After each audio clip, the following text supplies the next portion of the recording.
Good afternoon, everybody, and welcome to today's Sunshine State Digital Network webinar on board digital archiving. My name is Kayla Zayas-Ruiz. I'm the program director for the Sunshine State Digital Network, and today's session is being recorded, and we have also enabled closed captioning. So if you would like to see captions during the webinar, just press the CC button at the bottom of the Zoom window. It might also say show captions. They've done some updates, so it might look a little different. You will get a recording of today's session after the session, as well as a survey to let us know if you found the webinar useful and give you an opportunity to provide additional feedback, as well as let us know of any additional training topics you would like to see from us. Please do save your questions to the end of the presentation. You can type those in the chat box as we go, but we will save answering those questions until the end. Other than that, I will go ahead and pass it along to our presenter for today, Dr. Amanda Bozar from the University of South Florida. Thank you so much, Kayla. Um, Hi, so yeah, I'm Amanda Bozar at the University of South Florida. In my role, I am our digital curator as well as the Associate Director for Digital Initiatives.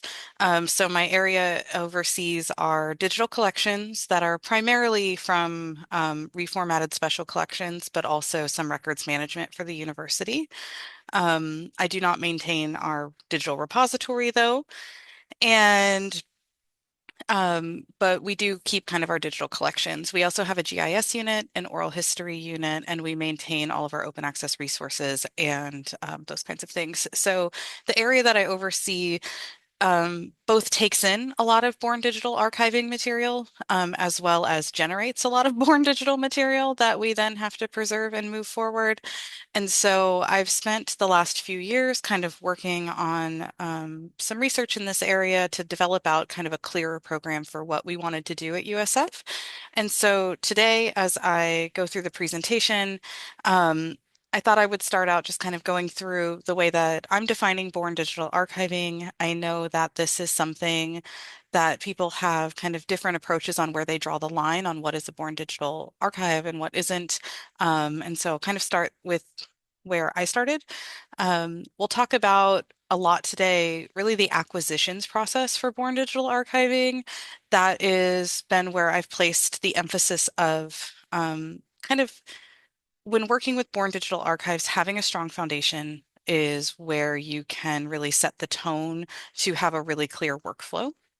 And so I want to talk a bit about how I determine needs and how you can do that at your organization, focused on your organizational structure and communication, thinking about donor relations and ethics quite a bit, as well as addressing issues of complexity and risk. And then I'm going to walk you through a Born Digital Archives toolkit that I've developed with my colleague Sydney Jordan. We have a series of workflows and documents that can kind of assist, but really a lot of this is adaptable. So our goal was to make as much of this transparent online as possible, show you how we've kind of adapted this for our institution. We're a moderately sized like library at a very large institution.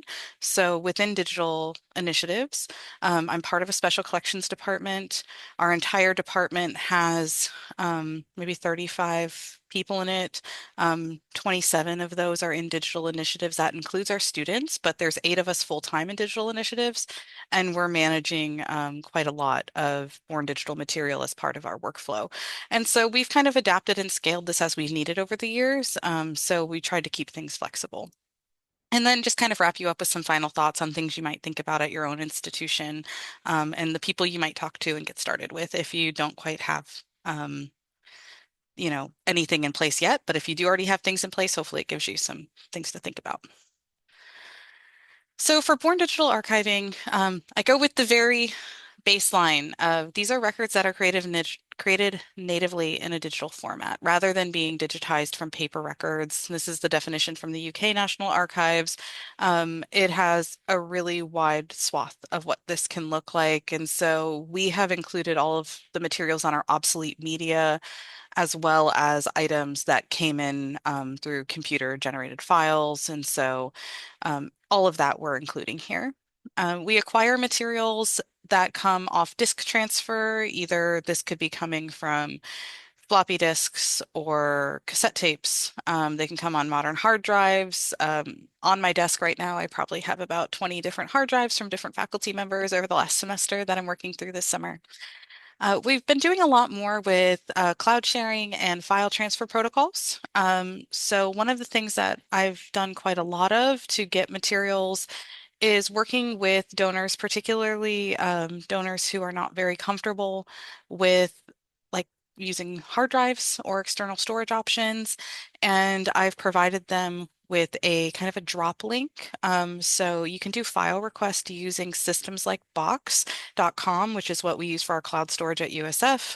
Other cloud storage systems have similar request functions where people can drop but not view or access the material in the folder. And that's just kind of provided us with a secure way to do kind of a smaller scale of what you would see in an FTP. So what is making these things challenging, and why are we all thinking about born digital archiving? Most of the documents that are created over the last couple of decades really have fallen into this basis where a lot of material now is created digitally to start with.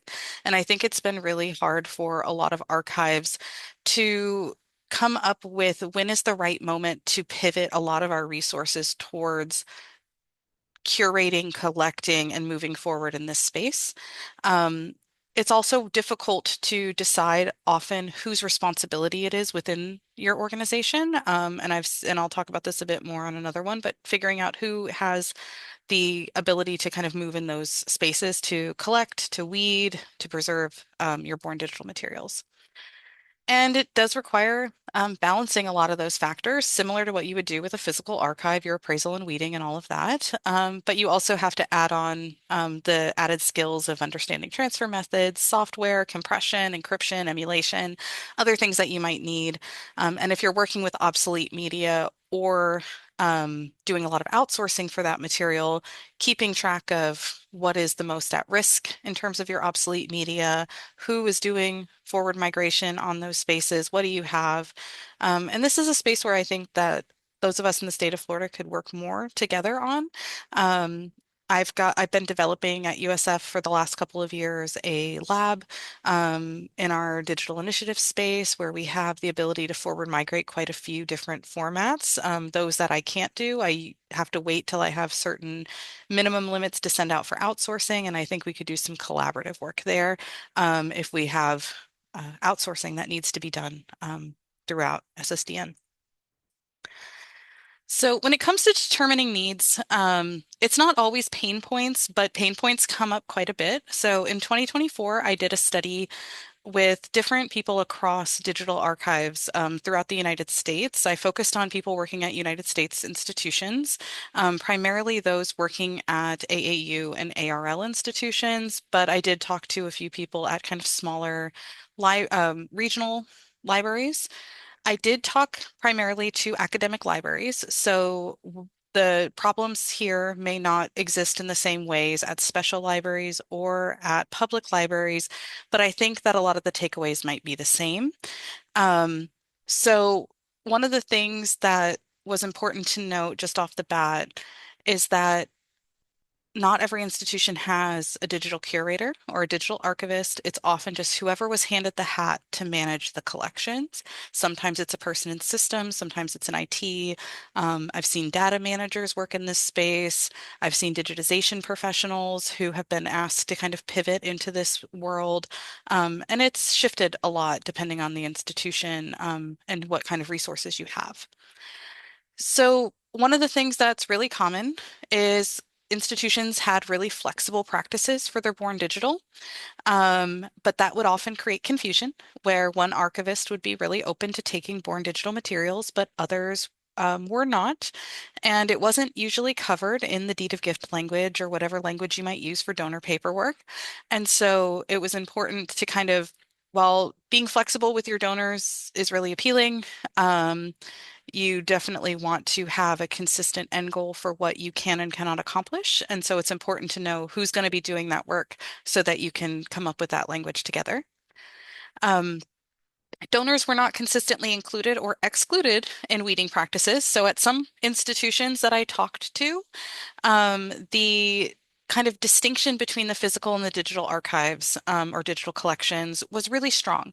And so born digital materials would be acquired by the physical archivist, the person working in the archive stacks, and they would take in things like hard drives and pass them on directly to a digital collections department who would then do things like weeding, and that could sometimes cause confusion with the donor if they did not realize that their material might be weeded. And so having that relationship kind of clearer from the offset was something that a lot of institutions expressed a desire for. Archival donors may not realize that duplications, proprietary formats, or intellectual property issues impact the usability of their collections. So sometimes we take born digital collections that we just cannot do anything with. We can't host them.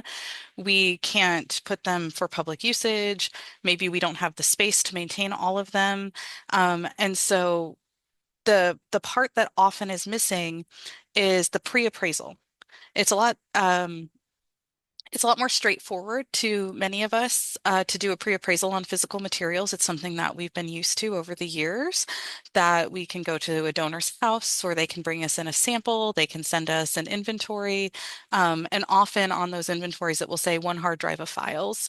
That hard drive of files may have just as many documents on it as the entire physical collection, if not more.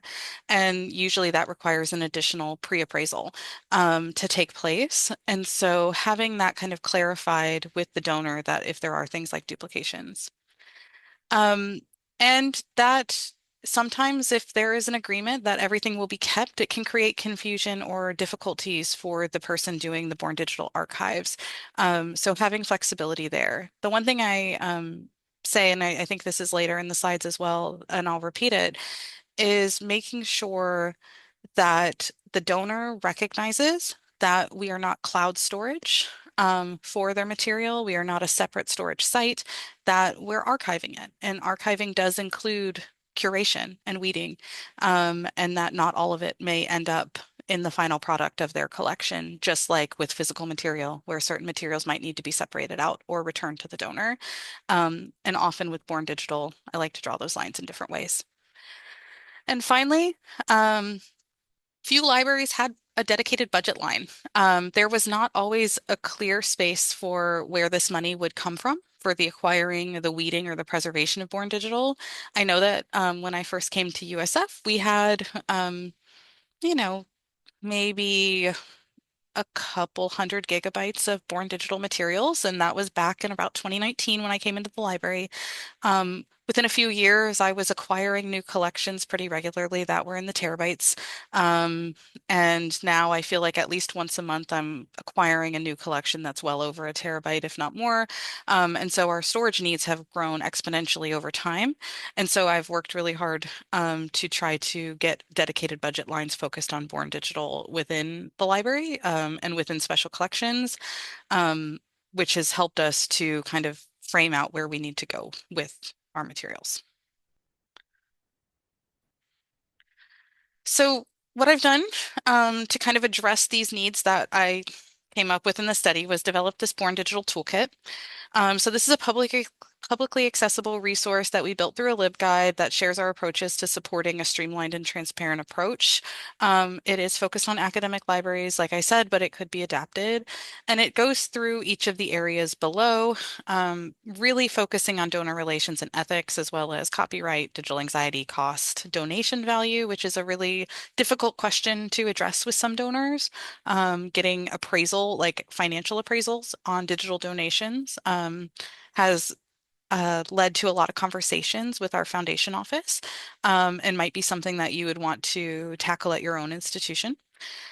Thinking about the use of AI, if your institution is starting to integrate AI tools for metadata or review of material, that you have coming down the pipe, if you're doing web content accessibility guideline cleanup and doing description or PDF remediation, kind of ensuring that the donor knows that their material may be treated in this way, particularly if it's in copyright.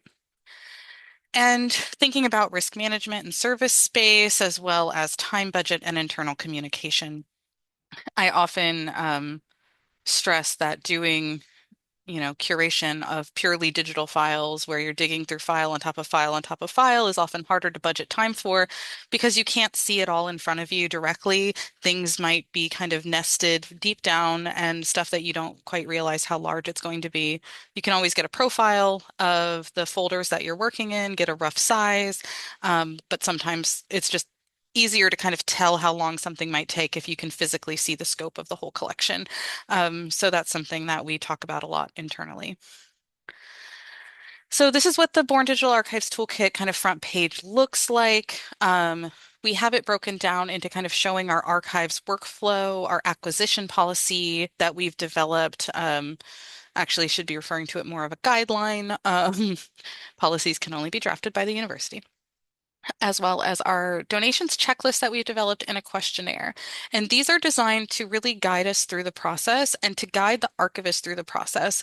If the collecting archivist might be in special collections and the person doing the digital archives may not be connected to that process. So our goal there is regardless of who decides to take in the collection, that they can do that pre-appraisal with the donor.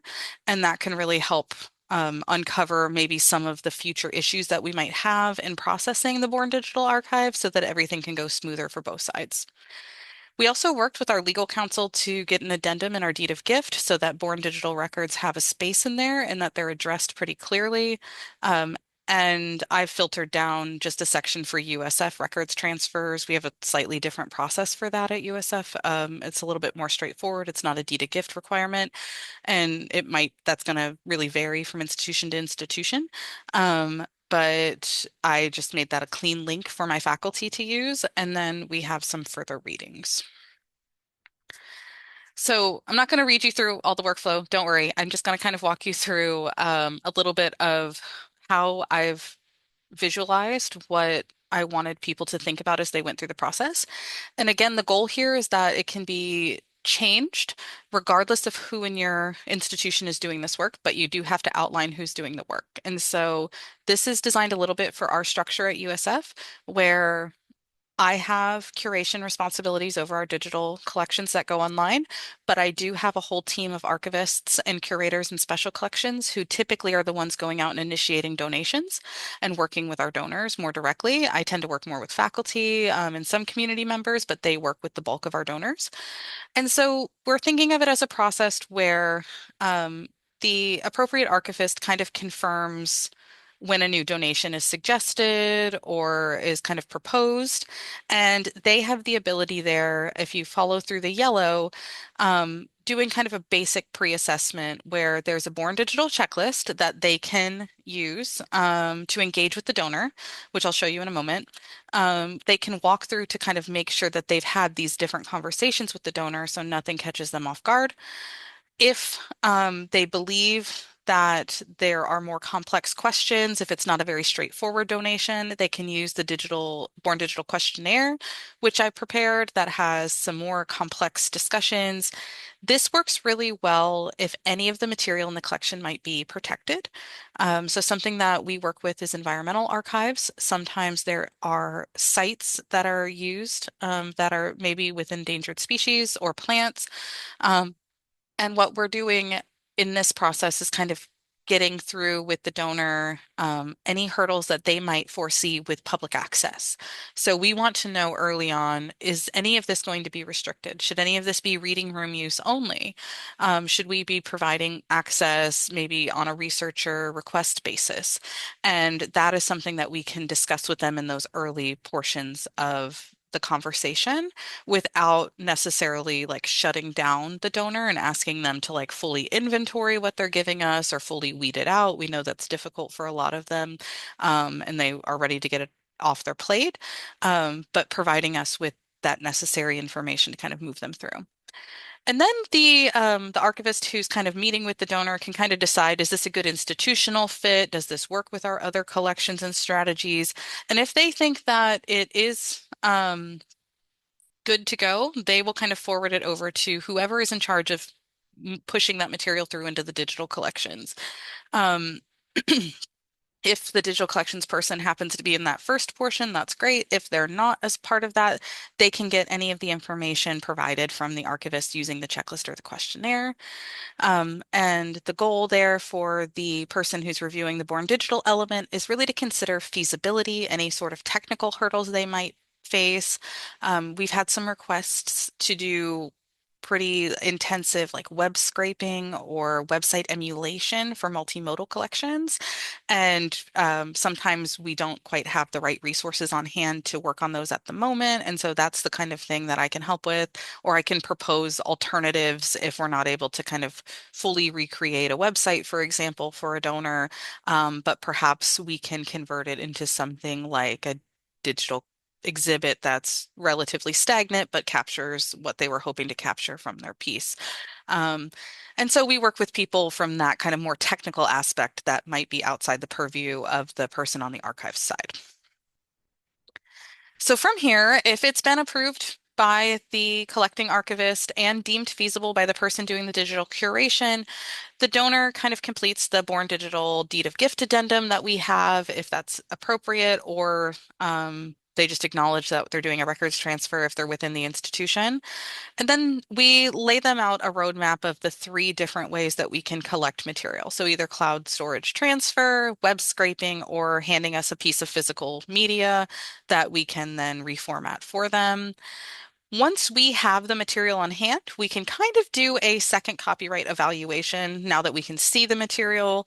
This is an important part for a lot of the collections that we get is often people give material without a full understanding of how much on there may or may not be their own copyright. And so um, I have the luxury of having a copyright librarian on the team.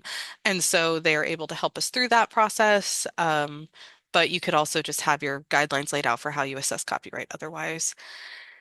An important element there, that red box that kind of sticks out to the side, is when you have physical media kind of talking with the donor about whether or not they're going to be getting anything back. Are you giving them back their physical media? Are you going to be like discussing file disposition with them? Where is the material going to go and how is that going to happen? So for us, that is a loop back to the originating archivist and letting them know via a tracking sheet that they're ready to take the physical material back. And from there, really a lot of the process with our Born Digital archives mirrors a lot of the practice that we would have if we were to digitize a full-scale physical collection. I tried not to have the processes diverge too heavily because I think it's really important for all of our team to kind of have an idea that really at the end of the day, an archive is an archive. The way that we get it is a little bit different. The way that we maintain it over time is different. But once a collection's been digitized, we can kind of treat it the same way, whether it came to us born digital or we reformatted it from a physical. And so we might weed out materials. Sometimes we can do this with the physical ahead of time. Sometimes things get scanned that we weed out. And so we are reviewing that. We're arranging files, taking care of duplication. Internally, our practice is that when we weed Born Digital, we tend to keep the weeded materials in the same folder and they're just not set for online distribution. Um, we're currently not facing any sort of a crunch on space. But if we were to have a crunch on space, we do have laid out in our documents with our donors that materials would not be maintained should we determine that they are weeded under our weeding guidelines from our collection development policies. And so that kind of thing is laid out there, and that we may rename the files. Often that is needed, especially if you have donors. If any of you have worked with donors who've given you photograph collections digitally and they're named the files, the default file names from their iPhone, for example, we'll batch file change the names, we'll batch convert them into a more easily maintained file type instead of the native file type from iPhones. And then from there, whoever is doing the curating on the collection at USF, it's either myself or our digital initiatives coordinator, Marlena Carrillo. And one of the two of us is determining whether that's going into just AWS storage only. We're not creating metadata, it's just for preservation. This often is because of its faculty collections. We've been pushing our faculty, though, to put their material into our data storage. We have a digital commons data installation for faculty data sets that have been published, but sometimes they have private data that they just want archived away. We do that on a limited basis. We try to create open access archives as much as we can. Things will go into our digital commons repository and follow our digital collections workflow from there, or materials ready for reading room use. And so anything we make available in the reading room, we are preparing metadata for, and we load to a reading room storage device. We're currently in the process of switching from some solid state hard drives to a full server down there that'll be accessible across the building, but only unlocked for reading room use for our patrons. So within the Born Digital Archives toolkit, you can take a look at these things. I won't go through them in too much detail, but we've kind of relayed out our acquisitions guidelines. It took us a few years to work through this material, but really, this replaced case-by-case workflows for Born Digital acquisitions. It was really important for us to lay out materials that were a good fit. We did not want to tell anyone that anything was a solid yes or a solid no for Born Digital, but we lay out things that are good fit and not good fit. So good fit materials are particularly digital photographs, data sets that don't fit in our digital commons data repository. Original digital models or renderings. We have large 3D modeling on our campus is really popular, and so we maintain those in both a Sketchfab, a digital commons metadata record, and then we maintain the 3D files in our AWS repository for faculty. Um, as well as any kind of organizational files, things that you would collect in a physical manner. If an organization's doing it all purely digital, we're working with the AKA sororities from the South Atlantic region, and they're submitting across 4 different states. All of their archives are deposited to USF via a file transfer. And so that's what we're doing here for them. And it's all the things that 20 years ago, we would have been acquiring physically from them in an effort to maintain the records of these organizations that would otherwise be lost. We've done less with website scraping and audiovisual collections. We've kept quite a few of those on hand. We do a lot of audiovisual reformatting in-house. There's We can do most film types in-house except for 16 millimeter. And so we've been doing more and more of those kinds of reformatting, which has been nice for us to kind of grow the types of material in our collection. And we found that it's really good for our users to have a variety of materials they can engage with. So I would definitely recommend kind of using that if you're looking to make arguments for sustaining additional funding. In the deed of gift addendum, we provide kind of an initial checklist that allows the donor to see as part of their donation how we're going to deal with things like file management, reformatting, data loss, weeding, return of their property, yes or no, and metadata generation and the use of AI, maintenance or transfer of the copyright, and asking them to apply a Creative Commons license for materials that they do have the copyright to.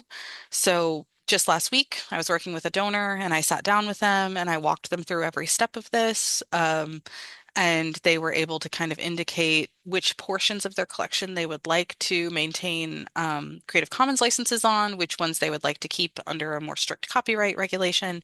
And it's been really helpful to have have a document where you can walk the donor through that, and it doesn't feel like this is part of a broader donation because of the complexity that can come into Born Digital.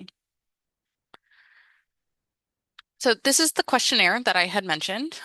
This is designed as something that you could either hand straight over to the donor if you have a donor who is really committed to kind of telling you about their collections.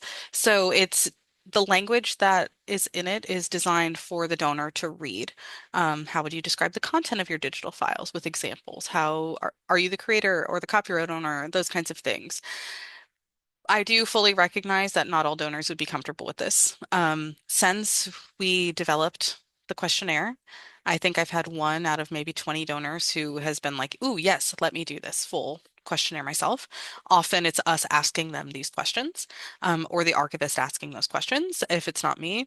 And that's been really helpful as well because by the having the archivist work their way through these 8 questions, it allows the archivist to see the kinds of things that I'm going to ask them about when a donation comes through. And so it gives them space to have those conversations with the donor ahead of time and nobody is caught off guard. We do have an internal checklist as well. These are things that I ask whoever is doing donor relations to think about for a Born Digital collection. So some of the things that are basic to any donation you would take in archives, determining if the institution's the right fit, right? What is the primary content? Make sure you get that information. But then things that are unique to Born Digital. So how are the files stored? What types of files are being stored? Can they give you an estimated volume of the donation? Depending on the size of your institution and your data storage agreements, that might be really important to know upfront. Um, what are their expectations for how the files will be presented? There have been several times where um, conversations will start and it's not clear that the donor either expects the collection to be fully online relatively quickly or for the collection to never be online, just preserved. And so we make sure that that is very early discussion in the process with Born Digital Archives, that all of that is kind of covered.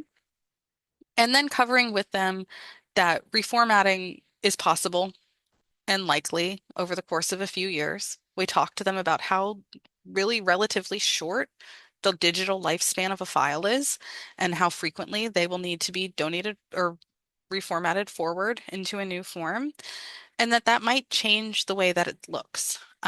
So sometimes our donors have asked us to kind of take a static view of their item if it's kind of multimodal. Other times they've been completely comfortable if it gets forward formatted and it is um, going to be something that we can kind of keep migrating and evolving to work on new platforms. And this really, that's where the case by case stays in the conversation because that's going to be determined by your organization. Do you have the staff to forward migrate multimodal materials? If you don't, it's really good to let a donor know that we're going to take a static view of what your object looks like now, but in a few years when it is no longer forward migratable, we may not be able to do that. And so letting them know up front that that is part of the process. With Born Digital, it can often be hard because everyone thinks, well, it's digital, it's online forever. I teach a lot of instruction sessions and the students, I always ask, how long do you think digital files, stay good online? Like, how long are they stable online? And almost always someone will really confidently say, forever. They're there forever. And so unfortunately, we have too many examples that we can point to now where data is taken offline by different institutions, where materials are corrupted. Um, our university really bought into story maps in the mid 2000s, around 2008 to 2010. Story Maps 1 was fully sunset last fall. We forward migrated, I would say, probably a third of them from our unit. We spent the time to do that for things that we knew had high traffic. And of course, as you can imagine, the day after they fully sunsetted, someone tried to access theirs that we didn't forward migrate because it had had 5 views over the last year. And of course, that was the one that the person checked in on, was the one that was there. And so we've been working with them to kind of recreate and move that digital donation forward because they said it was a teaching tool that they have still used and accessed. They just don't do it every year. They do it every other year as part of their teaching agenda. And so making sure that those things are kind of addressed early in the donation. There's so many different reasons that people want to archive their digital materials with a library. And sometimes it's just, here's a disk with photos on it. Keep these photos safe for me. But other times it's a tool that they want you to host for them. And determining whether or not your institution can sustain that, are willing to sustain that, um, and being honest about that, I think is a really good conversation to have internally to make sure that that is something that you know outright going into any conversations with donors. As I mentioned, at USF, we chose to update our deed of gift with the addendum. And so we review that with every person that donates with us. We reinforce whether or not they expect their materials back if it's a physical hard drive. And we ask if they have any questions about copyright or alignment, and make sure that they know whether or not we think it'll be a good fit for an online digital collection. And then we have a post-donation follow-up that we recommend that we do with every donor. We think it's worked pretty well so far. We inform donors when materials and transfers have been completed. We ensure that physical property is returned if applicable. We share completed collection links with donors, or if it's a donor who is not comfortable using technology, we'll meet with them and we'll kind of showcase to them what it is that we've created out of their materials, whether it's just going into our repository or available locally or going into an exhibit. And then we determine if there's any additional accessions that they would like to discuss at that point. And so this all kind of goes into the conversations we have with that donor as part of the process for Born Digital.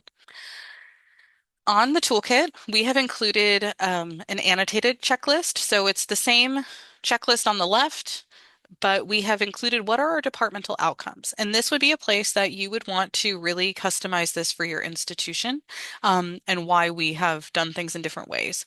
So we're ensuring that the donation supports our strategic goals and our budget.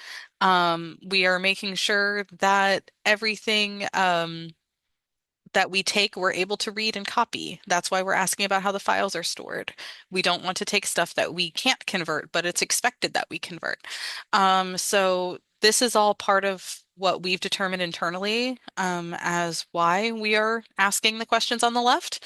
And we thought it was important to do this because I might look on the left as the person who's managing the digital files once they come in, and I know why it's important to ask what are the expectations for how the files will be presented. But maybe the person who's meeting with the donor doesn't have that same level of experience with Born Digital, and they might see that question differently than the way that I meant it. And so we've spent the time to define it. And I'd really encourage anyone who's kind of adapting a similar workflow to take that time to define out what it is that you mean, and then to explain that to everyone within your units. So once it gets to the processing portion of things, we really try to maintain a consistent and flexible approach.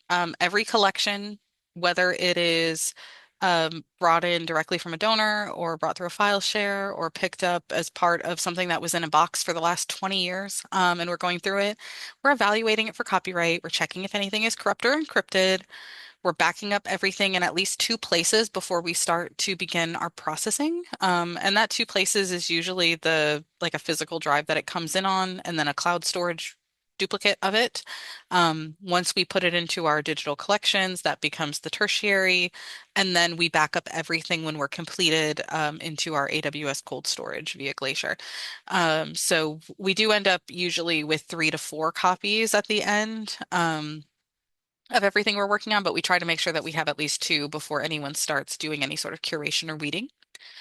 Then we do our curation for online access, and everything gets described with metadata, ingested just as it would as if we had scanned it from a sheet of paper, and then it goes through the preservation workflow with AWS, that we keep here using whatever preservation workflow you might use at your own institution, of course. So to kind of track the reading we've done on this, we created a public but closed group on Zotero. So you can request access to view or edit the Zotero group. So if you are interested in developing your own accession policies for Born Digital, um, or you want to kind of look through how other institutions have approached their Born Digital collecting and what they've done with it, I'd recommend that you take a look at the Zotero. If you join it, you're welcome to add additional materials to it. I'll just have to, like, I approve members as they come in, myself or Sydney, who helped co-create this with me. And it's just a way for us to kind of keep growing this conversation as it goes forward. Um, and so, with that knowledge in mind, think about adapting the toolkit to your own needs. You might need to customize it down or scale it up. But some important questions and thoughts that I would really encourage everyone to think about when thinking about really kind of honing in and formalizing a Born Digital Archives program is really determining who at your organization is responsible and making sure all of those people know um, that they are the responsible one or they are not the responsible one. I have talked like I said, to at least 20 different institutions across the country. Um, and at least a handful of them said that there was confusion within their own organization over whose responsibility it was. Was it in the archives? Was it in the digital collections? Was it coming out of IT? And who was doing the work? Maintaining open communication over adapting, at minimum, the donation paperwork, and ideally the donor relations process in general, to include the person who is wearing the digital archives hat. I really think it's important, and can build a lot of ethos in an organization if the person who's going to be curating their digital collection is just as much a part of the conversation as the person taking in the physical boxes.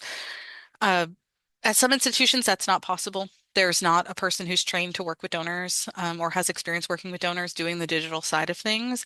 But if you can pair up those two together, it works so much better. You have people who can answer the questions on the physical archives and any sort of physical work that will need to get done with those collections, the finding aids and the exhibiting and all of the beautiful stuff that happens on that side of archives.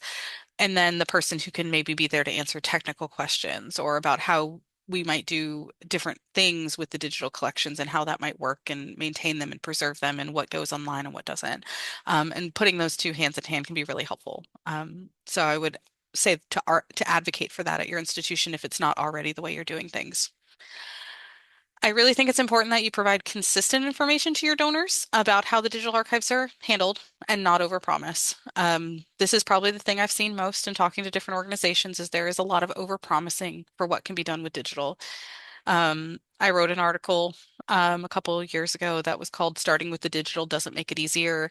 That was something that I had heard from several people that, oh, we'll bring in this huge physical collection, a couple hard drives, just start by processing their born digital stuff. We'll get that up online first and then we'll deal with the rest. And often, like I mentioned earlier, the stuff on the hard drives is more than the scope of what you're dealing with in the physical. And so it can often lead to some overpromising, especially on timelines. So getting that under control can be really helpful. I'd like to be extremely clear, and make sure that anyone talking to the donors is clear that your institution is the archive. It may weed collections, just like in the paper ones. It's not cloud storage. If they still need the material, if they are still using it on a regular basis, they need to keep a copy of it. They should not be giving you their one and only copy of their archive. I think to a lot of us, that's probably really it seems obvious at this point, for many of us, but for some of our donors, it's not. They think that they're giving us a library copy. They can come in and use it when they need to, and it may not work quite that way. Um, I think it's really important to work with your foundation office, as I mentioned earlier, to determine how to appraise Born Digital. That is a question I'm getting more and more from donors. They honor deed of gift material, and it's going to be different depending on how your foundation at your institution is structured or how your donation office is structured. But ours requires that they provide a value to their work. Anything valued over 5,000, they have to get an independent appraisal. But anything under 4,999, they don't have to get an independent appraisal. But they do have to provide some sort of valuation of what they're donating to the library. And I have yet to find anyone very confident in how to value Born Digital archives. There's a lot of questions about it. If anyone is interested in working on research related to that, feel free to email me and reach out. I'm completely fascinated by this and looking forward to kind of diving into it more. But I don't have an answer for it yet. So something to work with your institution on. Definitely request a budget. You're going to need to invest in cloud storage if you're going to formalize Born Digital. It is impossible to maintain a constant race between yourself and solid state hard drives. Those solid state hard drives are going to have a 4 to 5 year lifespan. Maybe they'll last longer, but it's not guaranteed. And you're giving yourself a couple years, and then it becomes a forward migration project that you then have to maintain yet again.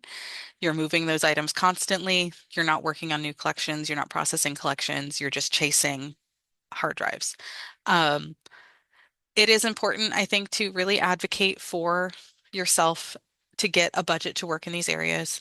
I've been in digital initiatives since 2022. I was just approved and just hired a Born Digital Archives coordinator for the first time about a month ago.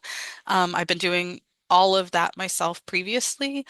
So I'm really excited to see what it looks like to kind of split out that work. So now I have a coordinator who handles reformatted physical and a coordinator who's handling born digital. I recognize that as absolutely a luxury from where I'm coming from. And so it's just something that I've advocated for a while because our collections, like I said, are more and more going to be coming from this born digital world, and having a strong foundation is going to be really important to making sure we don't get completely drowned in the scope of what's coming in born digitally. So that's it in terms of my prepared slides, but I'm happy to answer any questions. I've put my contact information down there as well as Sydney's. Sydney is an archivist and she's worked in archives for over a decade. She processes physical archives all the time, and she helped me to come up with the toolkit and the questions that archivists typically ask when they're working with donors, and was able to help me adapt it in a way that worked both on the archive side and the digital side. So if you have more of an angle on the archive side and an interest there, or you just want to talk to an archivist who's in these circles, Sydney is more than willing to chat with you about it as well. So that is all I have. Any questions? Thank you so much, Amanda. That was very informative. Um, if you have any questions, feel free to put those in the chat.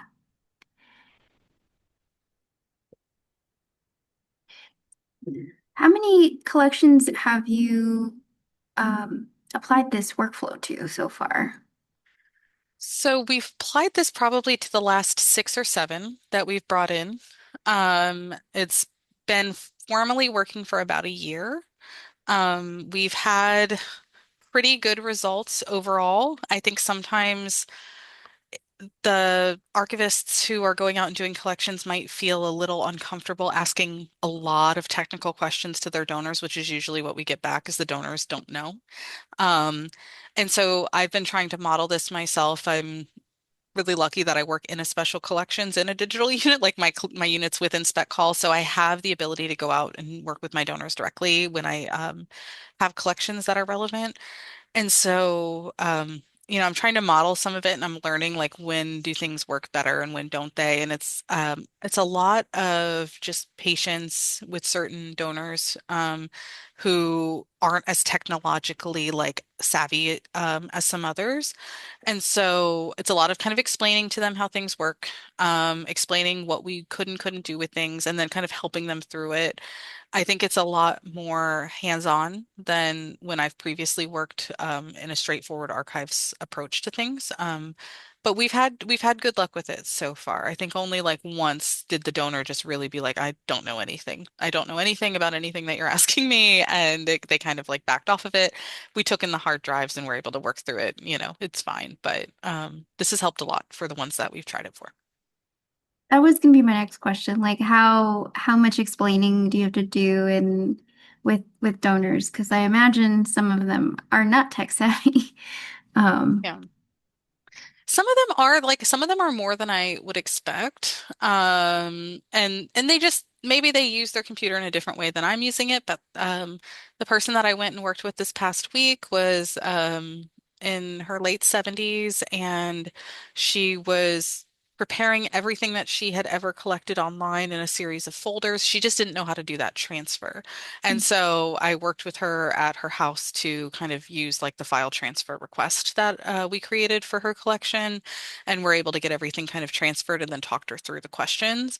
Um, but we're getting more and more kind of faculty who are just retiring, and many of them have used technology pretty heavily throughout their entire careers. And so I think as we move forward in time, where people have spent more time on computers, it's getting a little bit easier to explain to donors why you need to know file types and things like that. I'm curious how this might be applied for people who are doing collecting of like records retention requirements, right? So like when we have to archive emails or things from departments that are just like mandated because you have to hold on to them for a certain amount of time. How would you apply this to something like that? But yeah, we with our USF, because we're not. doing records retention in quite that way. At USF, our university policy is more of like providing archival redundancy for anything that is generated here. Um, so it's been a little bit looser that we haven't had to do it in quite that way. But what we have provided is we have generated a folder for records, for digital records transfers for the university. And we make that link public with instructions to follow, with recommended file types. And basically, it's a click through. Once they go into the file drop submission process, they are agreeing to the information that is outlined in um, what is in our deed of gift. Because it's all technically USF property, we just still want to inform them that that's what they're giving and that it might be weeded and it might be handled in a certain way. Um, and so we just don't want anyone to be blindsided or think that, we are keeping, we're going to be like the file storage of everything that they have for, College of Arts and Sciences, for example, which would be enormous. And so we're keeping specific things as outlined in the university policies. And so they click through that. They're able to upload folders and documents and whatever they need to within the cloud storage environment. And from there, myself and now Allie, who's working with me, is able to go through and kind of filter that by college. And then we just process it as normal once it's been filtered by college. And we run it that way. So we've been doing it kind of loose. So far, but I think you could use similar language for records retention just so that people know what the expectations are. But that's kind of been my experience so far. Awesome. Yeah. I imagine that's unwieldy. I know how hard it is to even just get records from departments in general. So, Yeah. um, yeah, I think we're getting more buy-in as time goes on. With, so many changes happening to higher education, we've had more interest in preserving different programs and things that have happened in the past. And so we've gotten more conversations started over the last 2 years than we've had previously.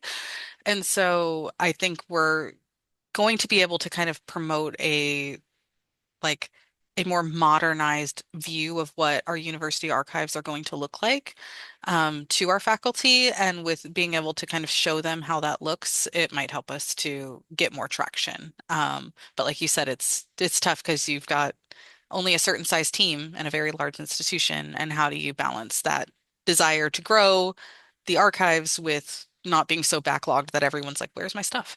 So, yeah. backlog will never go away. Yeah.